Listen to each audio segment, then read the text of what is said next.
Here we are at Larry's Thursday morning breakfast. We're gonna go look at a guy's collection after this.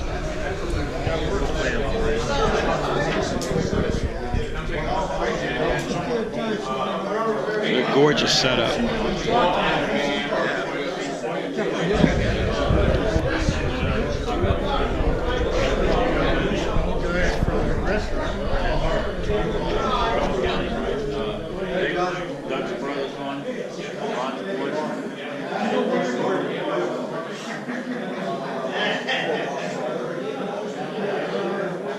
You won't see many of these Scouts around.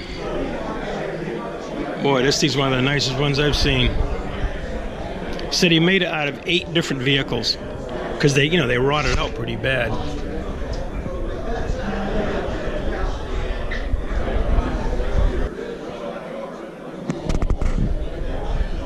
We're going to go to a guy's collection this morning, somewhere in Florida.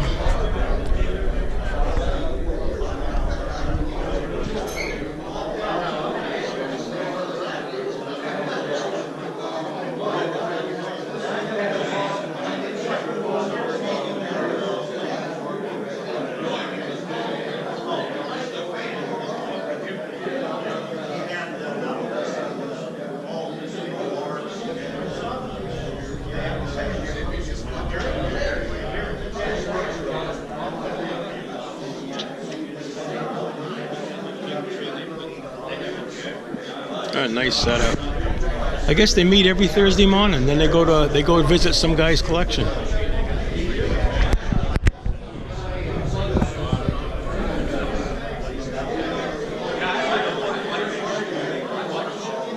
Guy's got a beautiful setup here.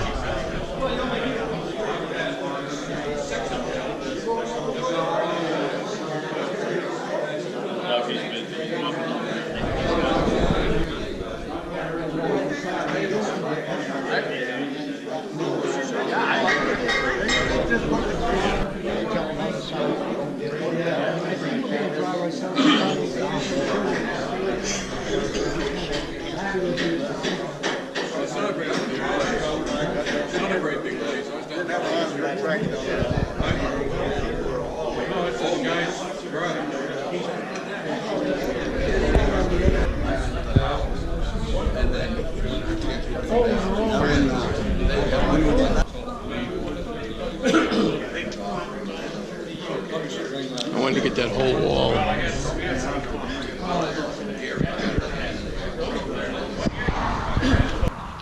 Here's a group photo. I'm with Chevrolet and all for years, but when you work with them, I don't want to see it in here.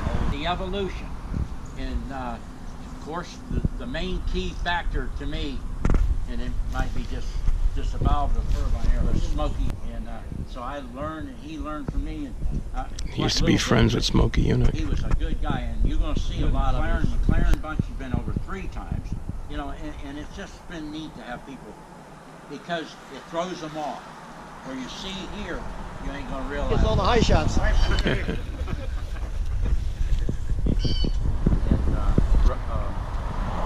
Welburn, Ed Welburn was here. He's the head of styling. You can win. I got a DVD of it. It's pretty neat that they showed up. Wow. Keep on going in. What's your feet? We got it back.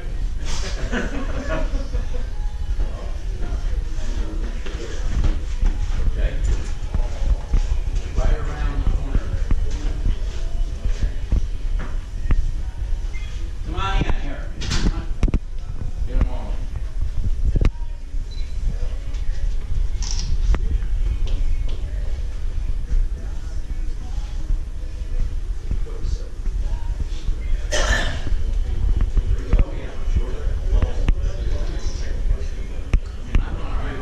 He worked for General Motors. He was actually friends with Smokey Yunick.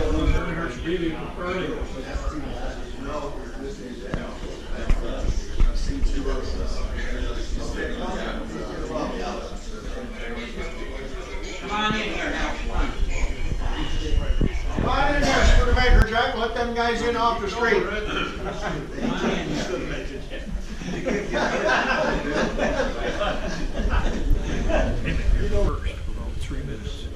It's so hard to get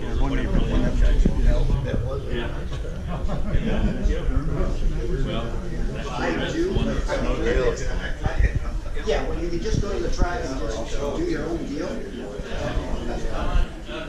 I want you to meet Rick behind you, and that's, you know, we've done a lot together. We've done seminars for Chevrolet and all, and it's been great. He loves the old too, as well as we all do, you know.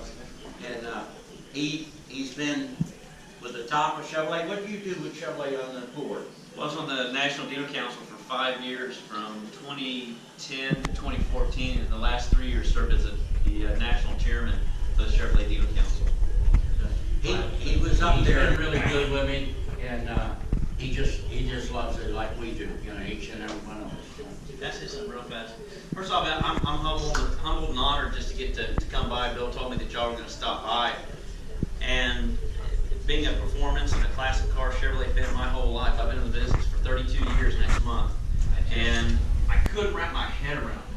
And I mean that. I could not even, it just can't be real. It can't be real, because I was that kid in the 60s growing up having the Matchbox cars of that car and so forth. And not only that, but he's got a car even more rare, of course, with the SR2, and I'm sure he's going to tell you all about. He was there working as, getting his engineering degree and working with GM and starting working at the dealership. But it's a real fascinating story. But Bill won't tell you, but he truly is a part of the history of development and working for his boss, Vince Perkins, that you'll hear him refer to.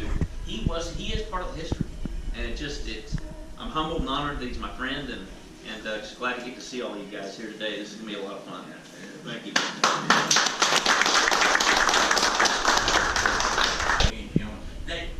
You know, I picked the people that are not my favorite car at all right here. It is, of course, it's before my time. It ain't much anymore before my time. But the car was actually built as a race car and never changed. It wasn't no street thing. It was actually built for racing, and it weighs a little less than about 2,100 pounds.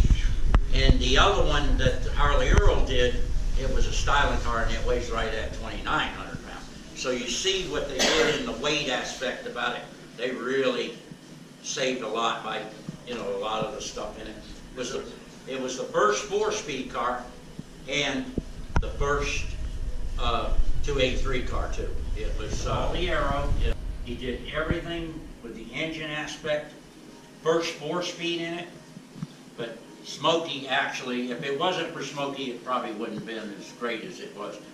It set a record on the beach with Buck Baker at 152, and what it did is the 6-cylinder in the Corvette, it just didn't work. You know, they just didn't like it, and it just didn't perform. But when the V8 come out in '55, it had teething problems. But here's the key to the small block Chevy. And I looked in the archives and pulled it up. They wanted to put an engine in your 32 or your 33 Chevy or your 40 Fords. They wanted an engine that would go in characteristic of the flathead Fords or the little small V8s, you know. But they wanted it so when you put a Cadillac or a Buick or something like that, it was monstrous, so you had to cut too much. But the small block Chevy pretty well fit in where that flathead, where they didn't, normal people just in their backyard could actually plant the small block Chevy in there. This is kind of like the stock one that they had. It has, Smokey said it took him three weeks to design this air intake into the injector, and it is designed. It ain't just throw it in there. It's designed for the amount of air wide open. He says, you never look at the top side of the car first. You did the underneath, and I says, why did? He says the underneath tells you what the top will need. You follow what I'm trying to say, folks? if you don't get the air flowing under the gear, which pulls everything, follow me what I'm saying. When the air comes under, it tells where the air is going on the car and how fast and what you can manipulate the air over the car. And I learned that, and that's what helped me a lot. But basically, the top on it, he came down and he says, well, one thing we do is at Daytona, we always got a crosswind off of the beach. And he says, what I'm going to try to do is, you put this fin on there, he says it's going to be two things. It's going to be, give it a little more stability. When the wind hit it, that length kind of kept the car from going way and losing it. Of course, they had the MA band, and there it is right there with my boss. They couldn't race over there, so they were going to take it, and you might have to. But you can see this right here. See that little thing? They put a seal in, and they have to go so many laps at Le Mans. That has to be on there, or they get penalized. So that's how I knew they were going to take eventually. Bent on the side, see that cove? It goes through. It goes through the body. Had to they had to run. This runs Sebring too. This car, and it had to have a spare, and that's a special knockoff wheel, knockoff hammer from Indianapolis. And then I got it. And, but it hasn't been touched. You know, it hasn't been modified or anything. You know, I mean, but he was very gracious to me. You know, I mean, he really. I showed it in the '80s at Daytona 500 in the tent, and just people flocked to this. And Smokey was down there. It was a good time when I went there. That's when I first got it and went in there. How about the other versions of that car build? Because yours is the racing version. Talk about the other versions of this car. Yeah, you see that picture? See, this is now. This is, you know, when you talk history of, you know, of the car. There's that at Sebring when it come across the start-finish line and finished the race at Sebring. That is, I cannot believe some of you photographers. That's 57. And the photography back then, I don't know how they did it at nighttime. It was 11 o'clock at night. And that car's doing 140 miles an hour too. Did he win that race? He didn't win it. Did it? He came in second in class. And it isn't as long. It ain't nowhere near like it. Because Smokey refused to work on Harley Earl stuff. He just he wanted to step aside. That's where Smokey had all the cars. See that? And he rented a meat locker at Daytona. And you can see the meat locker. I don't know why they didn't fringe them. Yeah. I asked Smokey, and Mitchell won them. But you see how they angled it for the air? Yeah. See, they see, and then. Now, what about the front? Change that. No, it's actually. That mirror would be a drag. I asked about that. Off of that 6-cylinder, and then that V8. That V8 was killer, and Smokey was killer, and the guy that designed this thing was killer. So it's a good marriage, you know, all the way around. Small, you know, and then speed it as it comes through the car and let it do its job in this stuff. How did Smokey know so much about aero? Where did he get it? I mean, was he in the Listen, military? I think he was born with it. I really did. I was just amazed. Like I told you, I didn't get along with it. This here, if anybody's been around here all their life, they know the lady that drove this. Her name was Betty Skelton. Anybody ever heard of her? She flew airplanes. Yes. And how did she fly them? Upside down. And cutting the ribbons at the fairs. Well, anyway, she actually set a record with this on the beach. And now Smokey prepared it, but he didn't have nothing, you know, like he did this here. And it's a dual 4 car. It was never a fuel injection.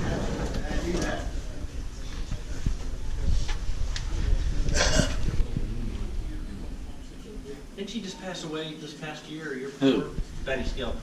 Yeah, about 2 or 3 years ago. 3 years ago. Here on this. This is that when it went back. And see, here's the experimental number. What they did with the team cars. They put experimental number from Chevrolet.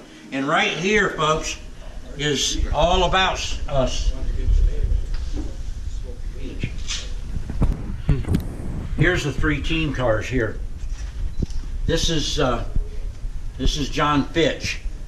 That's Zora Duntoff, and that's Betty Skelton there. Wow. The 3 team cars. And that's me and Zora and all in the SR2. This is also neat for anybody photographic guy. She's doing about 130, 140 here. And look at how unique he is to the car doing that speed. And the dummies, I mean, it looks like she's going to run over him. Yeah.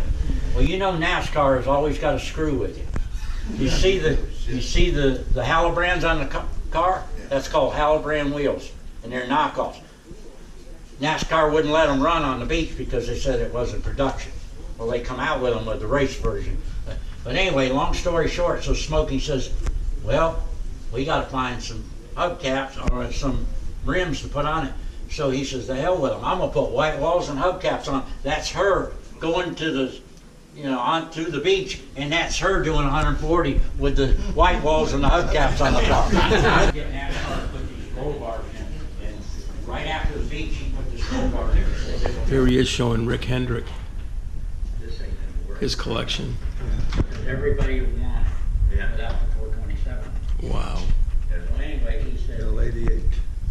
Yeah, that's a 67 L88. the only one that That's the biggest collection in the world. box was called started Corvette News. And when you bought a 56 or a 57 Corvette, when you bought a new one, you get that magazine for the life.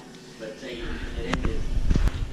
You also got that embroidered patch with the pin on the top of the car.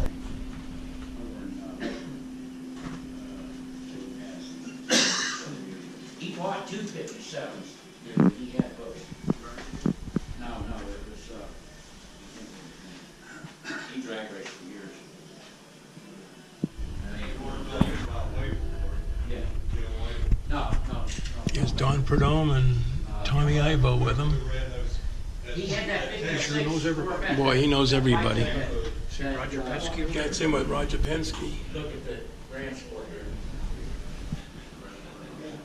And I basically was in the engine development. Actually started with Jim Hall at Chaparral with the engines, and then we started developing it with the engines in the, took the engines out of the Chaparral and started putting them in these.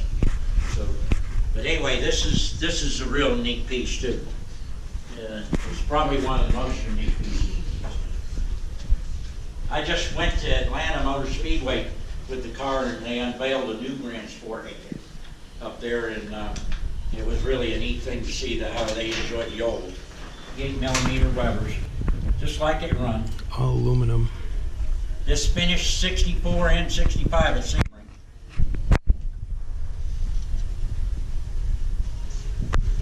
I actually crewed on the car in 64 with Roger Penske. Bill, that picture behind you, wasn't this at Sebring here? First. And then, see, the other ones are the other 3 there. And there's some of the Cobras in there too. I think at Nassau. just roll it towards you. That was when they first built the car. But you certainly wouldn't do much of that. This is tissue thin doors, real super light. Yeah. It's got a 50-gallon tank. Go east, that NASCAR sticker, the inspection stickers. I don't know. Oh, it's got a movie camera. This car ain't See the camera? Oh, yeah. No, that's just like it was born. No, I thought you was a story. No. You need to do that because you won't believe how when he says Especially it's if tissue you thin, have a 65. you just don't know. That's right. Yeah. Compared to that's several C2s. It's There's unbelievable. no crash bars in this, even the driver's license says it's out. Another thing this thing was really noted about was it had air jacks, that lifted the car up at Sebring. And they could, Jim Hall was an engineer, mechanical engineer like I was, and he figured out how to fuel this thing, 4 tires, and the other cars that was the Grand Sports and all, they were still trying to fuel it up, and that's how come the car is so light. It weighs less than 2,000 pounds. How about the frame, Bill? It's all tubular frame. They come out of the mold with all the the flares and everything on. And it was like almost 100 pounds lighter than the other. Has this 4 body cars. ever been, it's the original body? It's never wrecked or anything? Yeah, and they did it, not bad, it just. The guy you got the car from, this car should not be here, it should not even exist, and he can tell you the story. This was up, anybody live in New York, you know what Elmira and all that is in Painted Post, New York. This is where they started. Didn't have a name for it back then. About this thing here. That was 72. This car didn't have an engine in it, it was sitting in the shop. And when the flood come through, it turned around and it got wedged in next to a refrigerator. And it kind of kept it from going around that, and the hole, it already took the opening of his garage out and all the cars that way out. But basically, that saved it. When he come back in there was a car wedged against the refrigerator. Those Ferraris, Bill, they're never found, were they? No, never. They found a wheel or two, but that was it. The water didn't damage the car? Didn't get in it. It floated.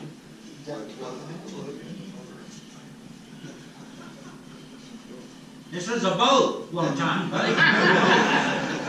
Jeez. How long boat that? Racing weight on this car, Phil? 2,000, a little less than 2,000 pounds to drive. It's the lightest one. Like I told you, the body was. And what Jim Hall did, he went into an aircraft out to a fighter range in Texas, and he watched them fuel some of them planes out there, and he rigged up the same rig with a 55-gallon drum up on the thing with a big hose, and he made this to fit the hose with an O-ring. See, they laid the windshield back, and then they rolled this back like this, so the air would come over here. No, they never had nothing back here to do it. These actually help downforce right here. These enter the air into the brakes, but they created a little bit of more down out there. And this did too. Sometimes yeah, that's the oil cooler, rear end oil cooler, and the transmission unit right here. This is a real L88, 67. Big block, you know, we had 396s. This is see, people don't understand. 67, the 68 should have been the 67, but they didn't have it ready, so they just made, you know, the coupe and made it over again. But this is actually the better car than all of them, you know, in a sense. Leave guys an hour later, and they're mad.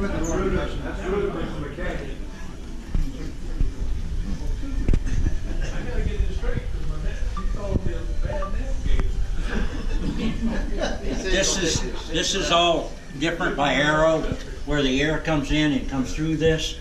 It's kind of the basic idea of that with the air coming in, but the air comes in like the NASCAR's by windshield 6,000 now. I got my buddy from Holly. We had a regular Holly guy that was right at the proving grounds, and so he come up with this thing. You know, you had to know what you're doing up there, or you would have spun it out or whatever. So when they got to pulling it down, they saw somebody happened to remember that car and everything, and started researching it. It was one of those few cars that he had built just for him. And this was bad to bone car right here. And the L88 decal on the hood was prior to the L88. Yeah, that was something else we did here. When they designed the hood, you know, they didn't put the 427 in the hood, and when they kind of put this on display, everybody wanted this hood without the 427 on it. So they got rid of this and put 427 on the other. This is the prototype, but they didn't want them to have the hood with not the 427. Billy underrated these at 430 horse to drop them under the L71 at 435 horse. They didn't really want to sell them, even though they're really about 560 horsepower. Bill, how long have you had this car? I bought it in. He actually worked on this car. God, that's the smallest camera I've ever seen. It takes great pictures, I'll tell you. Now, This is the car that's right they here. were on the crash at Charlotte Motor Speedway with Elliott, wrecking him. So, I mean, he wrecked it, whatever it was. But this is actual passenger grass car. And one of the key things about why I'm adamant about the Monte Carlo is I was one of the ones that helped put the back window of the Aero coupe. I worked with the engineer Bob Stemple at Chevrolet. They had us go down and race this one. So they let us have that back window, and we laid the window back, and there's a lot of neat things done to it. That this front bumper is, you know, is put out, and it's kind of, this is probably, in my opinion, and I blew a lot of them, probably the most aerodynamic car ever for Winston Cup, right here. And they won 2 championships and run 86 and 87 championship. This car won because, and it all comes to the back window. Did you have to build in those days so many to qualify as a production car? 125. Okay. And I have the car that they built that took the templates off. It's out in the garage. It's a black one. This is the race, and then I got the kind of, it ain't street. It was done by NASCAR. You know, it's over. You know, they checked it and everything. Actually made the templates off because it was all that back window. And you can see right here. See that notch? We call this a notch back. And when the air would come over this thing, it would vortex. And see it what a little bit of spoiler they had, it didn't do any. The length from the windshield plug to up here. It's so long, so you can do a lot up here, and then work in the back. So Bill, how many championships? Didn't this win also with, This was actually Dale Earnhardt? This was actually a Mountain Dew Buick. Here's Junior Johnson here, and it was the second one from the end. That's what it was originally. It sold at Childers in '85, and this was the first Aero coupe they did at Childers. But Junior won. I mean, old Ratchet Jaw Waltrip. He won. I got all the cups that it won back there in the back. I think he won three champions, and Earnhardt won 2. As a Buick. Yeah. They changed, but Bill, you know, the way they changed the cars out, there'll never be another NASCAR that wins 5 championships in 5 different years. 3 years as a Buick, 2 years as a Chevrolet, because they change these cars out all the time now. It'll never happen again. The thing that really I loved about this car, there's one man, another one I really cared a lot about. He was a little bit of suspension and how to work it, because I did a lot of testing in these, and but he was the key to me to do less and do more.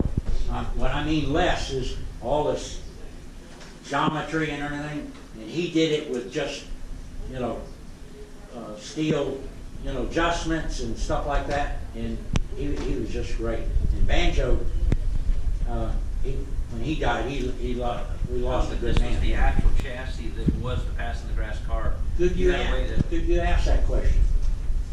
Back in the day, these cars were just getting where they made a short track car, an intermediate. Most of the time they made the intermediate to a super speedway car. Then they had the road race cars were you know, shorter track. They used the road race to that.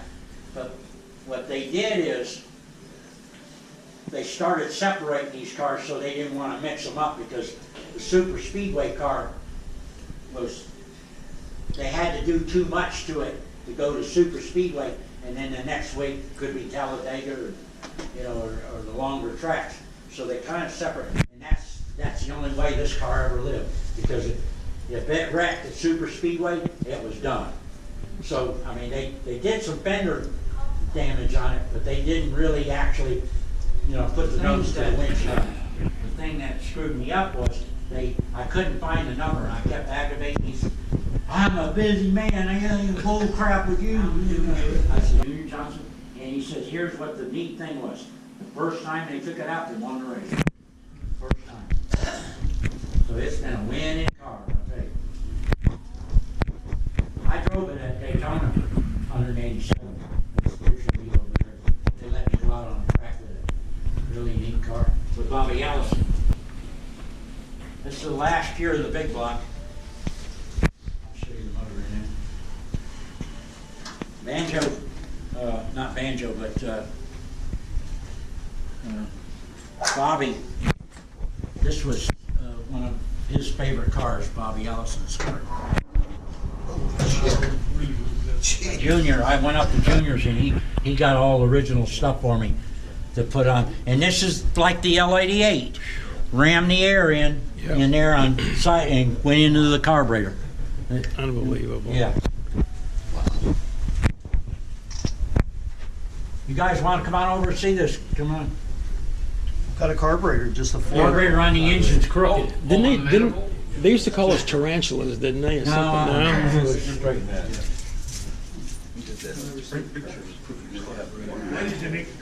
It flowed better.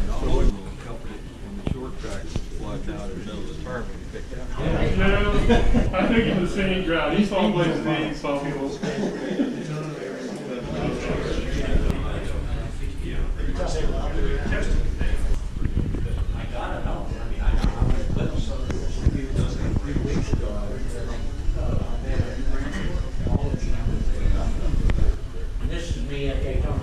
This is the actual car too that he won the championship with. They have been so good to me. One of them.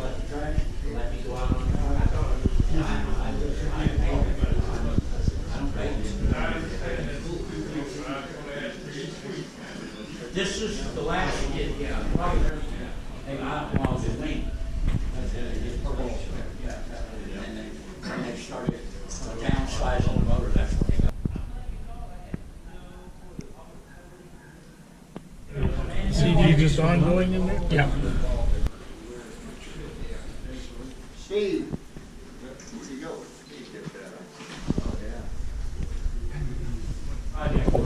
They're aluminum ZL1s. But this is chaparral stuff, and they run in a lot.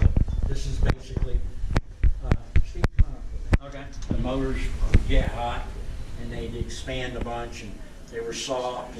But anyway, we finally kind of got it down where they were durable, you know. But I worked. This is actually this engine here. You see the cutaway up there with the wing on it. That's just the engine that run in that car. Oh. And this one was the vacuum cleaner car that's on the bottom with me and Mr. Hall there. This run in that car, in that thing. Steve, tell them what you got the last 427. Oh. Yeah, Steve's got something neat that if anybody's got something to lift, we got to steal it one night and get it out here. Get it. We've done a few projects with, well, first off, let me back up. My parts director he's a big wholesale, we're big in wholesale parts at Stingray.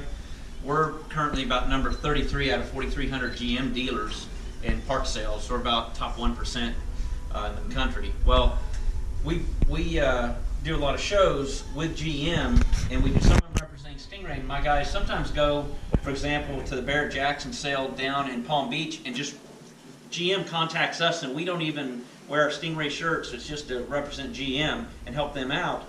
And so we have a good partnership. Well, we sold one of the aluminum continuation ZL1 motors. They made 427 of them about 10 years ago, and they numbered 1 through 427. And so we sold one. Well, Bill calls up. The guy says, Bill, my parts manager, said there's several, a few of them available out there that dealerships have never sold. But he says, no, I want one from GM. Well, he made a phone call. Well, GM had 2 left, and so the guy says, well, I just want a new one. So Bill calls up there, and he says, hey, we need this engine. There's 2 left, and so he sends him this motor, and then he looks at it. He says, there must be something wrong because this motor said number 427 of 427. Because they made the 69 Camaros in 1969 with aluminum ZL1s and 2 Corvettes with the aluminum motor, and then they made the continuation, which was 427 of them. Well, then he let me know, and so we contacted him. We said, hey, we think you may have made a mistake. This is the very last one. They said, oh, well, hang on, that one is already sold. It's not supposed to go. There was a different one that's sold to a museum.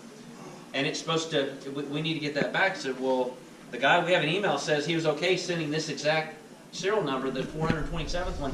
So usually when GM sends me a part, they bill, especially a part that's a $24,000, $25,000 part, they bill me overnight. It's electronic funds overnight for my open parts account where they take money and the money goes both ways. Well, they normally bill us immediately. Well, they didn't bill us, and then they didn't bill us. Then they didn't bill us, and when I kept asking about it, went on for weeks. And about 2 months later, they finally told us that they unwound the motor ever manufactured. Now they sell the blocks. You can buy them and piece one together to this day, but the actual numbered ZL1s that they made, this is the very last one. We've put one in a '66 Corvette that we sold. I sold that to a customer who's also bought several new Corvette, bought a new 420, a new Z06 just this past month in December. But we put one in a '66 Corvette. Really neat. Put a shark bite suspension, a cantilever horizontal coilover suspension on this body style. A Corvette '66 big block car. Really neat car. So we put one in there. I've got 2 more on the shelf right now, plus this very, very last one. And so I wanted to bring it over here to show it in Bill's museum. I haven't quite figured out the insurance part of it, but you don't trust me. we're trying to figure that out. But it's kind of a neat deal. But we do have the very last aluminum ZL1 assembled engine ever by General Motors. Will it ever go into a car? The last of the first half of the run, which doesn't matter. It's just interesting. Number 213 is what we put in that '66 Corvette. And I've got 2 other, I think one number's in the 300s and one number's in the 200s. But we got a total of 3 of them, Stingray. That's neat to have one. Obviously, I'm talking about the No, retail. I'm not talking about your 427. It's got documentation. It does. Because it's supposed to have been in a museum. Right. How many of the race motors like this did they build? Is there any idea? No, they built quite a few. I mean, we only had they only made very few of these, so they can't be many, I just knew about the 69 they put in the Camaros. I've got a friend right now who has one of the vehicles here in Central Florida area. He's got one of the ZL1 Camaros, and it's got the correct engine in it. He's got the original window sticker, the whole deal. So it's one of the 69. And then supposedly up in Orlando is one of the 2 Corvettes, that black and yellow one. That's that had a real story to it. And then there was one other, I don't know what happened to it, but yeah. those are the 71 that I know of that were ever sold before they did the reincarnation back in about 10 years ago when they made the number. The holy grail of everything. And the fellow that came to visit a while back, he's very special to me. His name is Jim Perkins, that used to be president of Chevrolet. He's the one that enlightened me about this engine. I caught, going back to Smokey Yunick again, we were working a project over there and we were doing some ceramic cylinder walls, trying to figure out, on some of this race stuff that the ceramic was better or not. But anyway, one day I caught Smokey in a good mood and I asked him, I seen this engine back in his back storage area there and everything piled on, and I said, how about selling me that motor back there? And he don't sell nothing. So he says, I need it. You're not going to do nothing. Well, I ain't going to do nothing with it. And he says, yeah. So we figured out a price, so I paid him. I knew better, but I did this. I give him the money. I backed the truck up, tied that damn motor in there, and I was headed back to Plant City. Because we worked all night, 2 days, and I didn't get up, so I brought it back, and then I put it in the garage.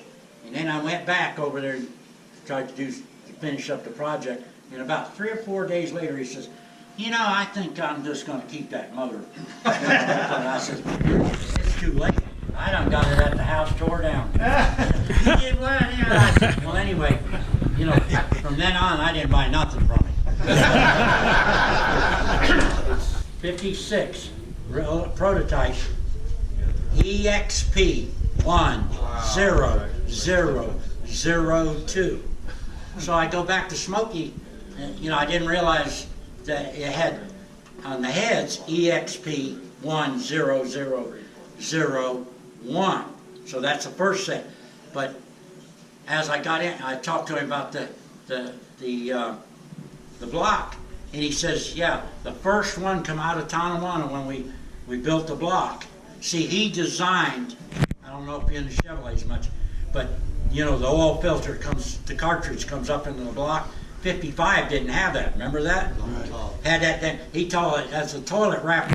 You put your toilet paper down there, and that's what it did. It just did nothing, you know, just oil up. Well, anyway, he says, I want to, so he got on the blueprint and drew the motor out and put that oil, that canister and everything in the 56. And then they made, you know, they had to redo the block and recast it with this oil filter in it, you know. And this is actually, he said the first one come out, they squelched the motor. When they come out of the mold, it was hot, so they tried to cool it down too quick, and it just went everywhere, you know. It was hard and then soft, and so this was actually the first one, serial number 2. They just threw the other one away. But anyway, I'm going to show you the Smokey Yunick. The holy grail of the evolution of the small block Chevy. Ooh. Ooh.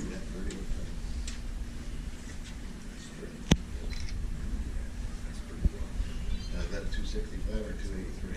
That's 283. He never liked the 265. He didn't like the way it oiled. Yeah. That's the injector that come off of the SR2 when it sets a record on the beach. That's the actual injector. Wow. Anybody ever seen these exhausts? Go look nope. at these exhausts. They even got an experimental number, not from Chevrolet, but from Fenton. Yeah, they're Fenton headers. Yep. It Well, says you guys Pat and have been Penn around, days. you should know this stuff. We never been in there, so. Yeah, we were. I was too. That's where I stayed most of them. Good for you. The thing is, it's a mile long. It goes all the way down. The other ones were shorter later, but this is all prototype. The trucks had one along one. My 65's got one of those Yeah. on it. Yeah. That's the truck. Huh. Jeez. I have a 265 Chevy with a pop end blower. Saw it? Oh, that's neat. Yeah. Made the first tunnel ram, Ralph Ridgway. I remember him. Oh, you can make a tunnel ram. Yeah, put the plate on the top. Yeah, we done. I got a picture of it. He was my, yeah, he's my roommate. This was before my time, you know, how they did this to start with, and then I learned from this a lot more than anything, you know. I was dumb as a stump. Geez, I didn't know nothing. Looks like he used a cold chisel to do this. Yeah, they were aluminum welded. Is this the first nickel alloy block that they made? Right here. Wow. Look into the tunnel. That's Ray Abraham, and that's Perkins. He was my boss's boss. That's you know, Hendricks. And that other fellow, that black guy, he is. You want to tell him what you got? Oh, this is nothing special. I brought just something to throw in your glove box. We even get presents. Wow. Dinner party gift, right? Oh, thank you. Send some of those back there if you would. They've got a disc in the end of it to keep the battery fresh. You got to take out. The day before the show, I walked around and I found the door open. I kind of opened the door and walked in. No, I know. That's the only one they give me.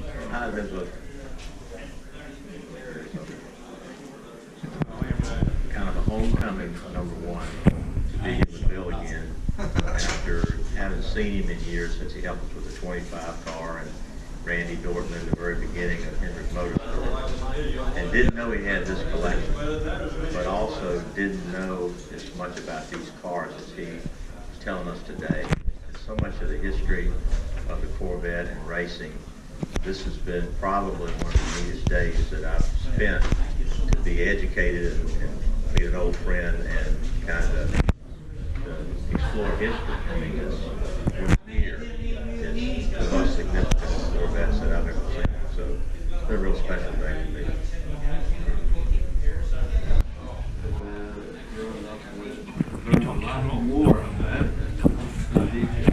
I think that's the only one I got.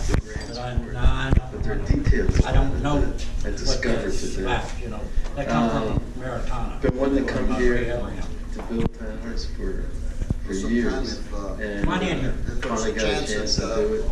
The cars were special, but I think just listening to him today, maybe even more special than the cars themselves.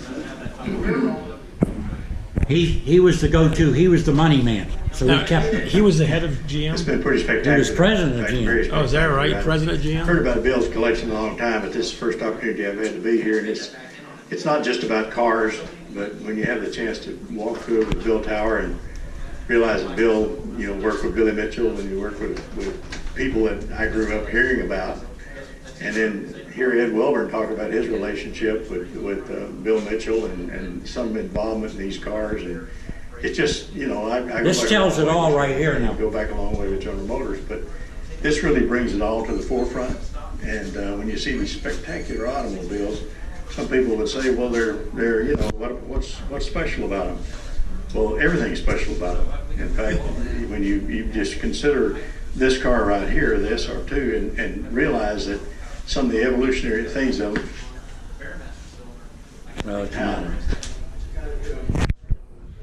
here, when you consider the C7 today, and you talk to Ed Welburn, and you realize that a lot of the things you see on this SR2 as far as ventilation and airflow through the car are exactly what you see on the C7 today. And to me, that just piques my interest, because when you think back about where these cars came from and who worked on them and how that whole spirit has stayed true and stayed in place over the years, it kind of, I put it this way, if your heart doesn't pump, you just need to call the Undertaker, because it's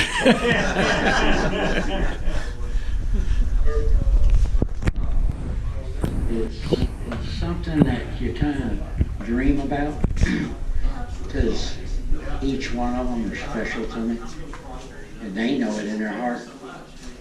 The thing that is, the families that dealt with us coming up in the racing, like his dad and all, and Rick's dad and all, and knowing his son, it was special to me that he would come here, not knowing of me. He knew of me. He said that basically, and it's just been wonderful to me. And Jim, he took the lightweight to Vegas, and that was a special thing for me, that we unveiled the 96 Grand Sport with it, and it just made Chevrolet look so good.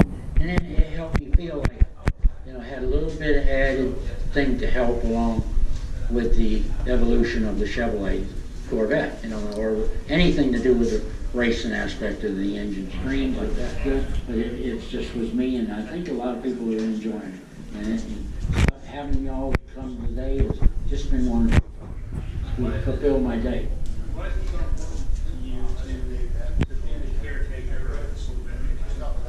Because the old is lost.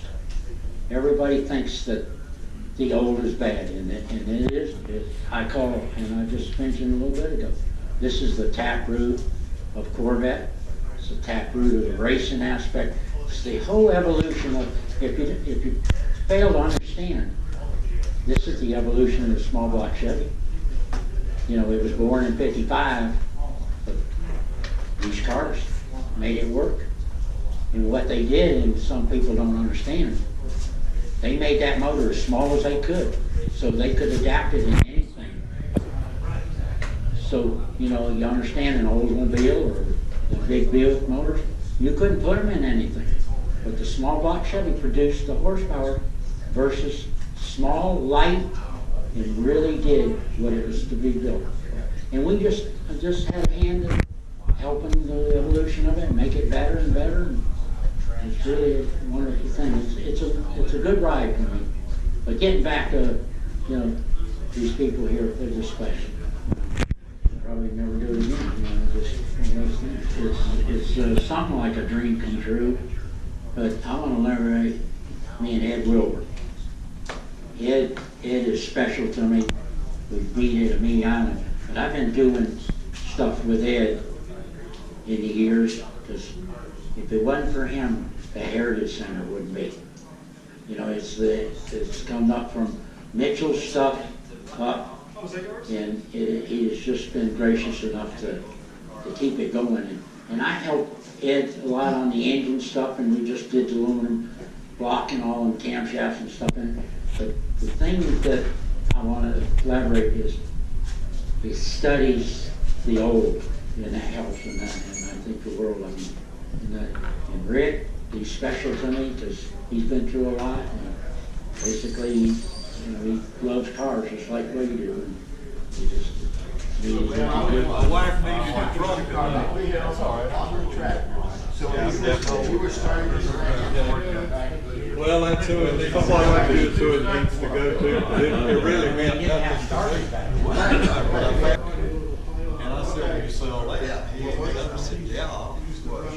Motorcycle post right there. Oh yeah. He wants. I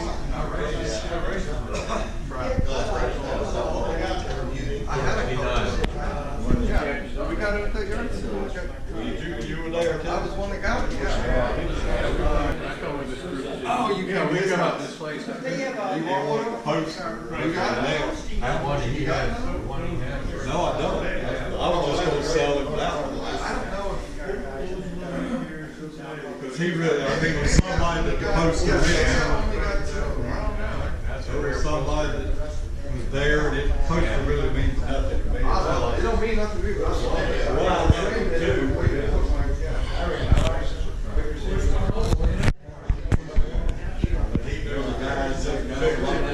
All aluminum ZL1s.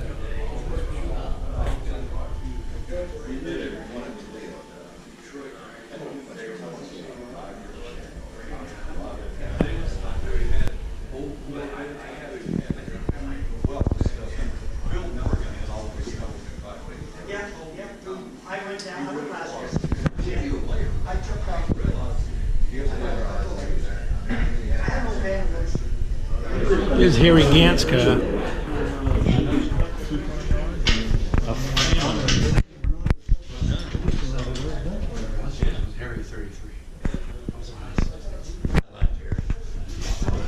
Oh, Harry was a nice guy. It was one of the first ones that had the cambered rear, and then finally figured it out when how he was winning so much with it. And also it has the wheels are experimental on it. See the two valve stems? This was the test car for NASCAR to run the two valve stems versus the one. The other side has the one. Unbelievable. Cylinder heads to looking at the future and working with Kenny Bingham. You were a major part of us getting cranked up in NASCAR and the success we've had today. And when I look at these cars and you developing the L88 and the cars you have in your collection are unreal. And then I'm here with Mr. Perkins, who saved the Corvette, and actually Chevrolet, when we had no products in the 90s and showing us photos, he kept us all going as dealers, but I think more importantly, he saved the Corvette. And the most respected design artist, the new C7 Corvette, all the Corvettes in the future, but all the cars you designed and your passion for cars and automobiles. You know, I feel like I'm in the holy circle of you guys in these cars, because I don't know that I've ever been standing among so much history and so much that's meant to me, both in NASCAR, the automobile business. What I wanted to do is, you see the car? Yeah. You see the wall? It tells all the tales of this car. In general, I can tell you that little slaps right over here. He wasn't so either. We start with Zora with the 3 team cars on the beach. I'm not even sure. Bill Tower, the guy we're at, he's the guy that designed the 4-bolt main.